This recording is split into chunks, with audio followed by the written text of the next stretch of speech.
ఈ వీడియోలో క్యారెట్ హల్వా ఎలా చేసుకోవాలి స్టవ్ అంటించుకొని ప్యాన్ పెట్టుకోండి.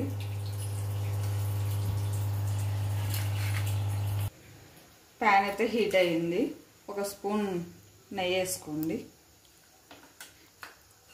బాదం వేయించుకుందాం.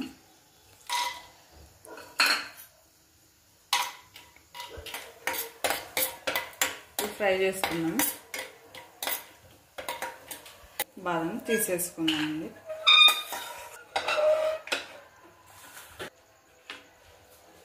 అదే నెయ్యిలోకి క్యారెట్ 4 కప్పులు వేసుకోండి. ఎంత అయితే అంత వేసుకోండి.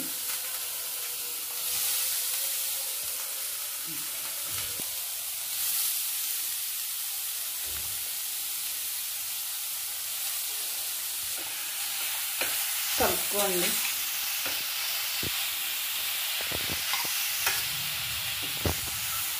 కొద్దిగా తక్కువ అనిపిస్తే కొద్దిగా కొంచెం నెయ్యి వేసుకోండి. నెయ్యి వేసుకున్నాక కలుపుకోండి. అడగంటకుండా చూసుకోండి. ఒక 5 నిమిషాలు మగ్గని మూత పెట్టుకోండి. ఇప్పుడు బాగా మగ్గింది. కలుపుకోండి ఒకసారి. ఇప్పుడు పాలు వేసుకుందామండి. వేసుకున్నాం కదా, ఇప్పుడు 3 కప్పులు పాలు వేసుకుందామండి. 4 కప్పులు క్యారెట్ వేసుకున్నాం కదా, ఇప్పుడు 3 కప్పులు పాలు వేసుకుందాం. కలుపుకొని ఒక 10 నిమిషాల సేపు ఉడకనిచ్చుకోండి.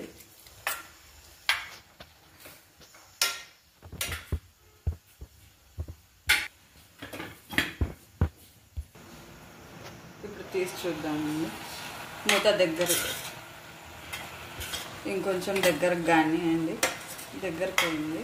కొద్దిసేపు అయినాక చక్కెర వేసుకుందాం. ఇప్పుడు దగ్గరకు అయింది కదండి, 1 కప్పు చక్కెర వేసుకోండి. కలుపుకోండి.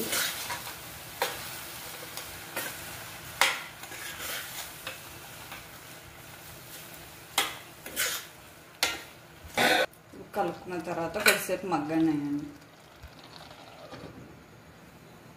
తర్వాత కొద్దిగా యాలకుల పొడి వేసుకోండి. కలుపుకోండి. దగ్గరికి అయింది బాగా. ఇప్పుడు బాదం వేసుకోండి. ఇంతకుముందు నెయ్యిలో ఫ్రై చేసుకున్నాం కదా, అవి వేసుకోండి. బాగా ఇప్పుడు బాగా అయిపోయిందండి. సర్వింగ్ బౌల్లో సర్వ్ చేసుకోండి.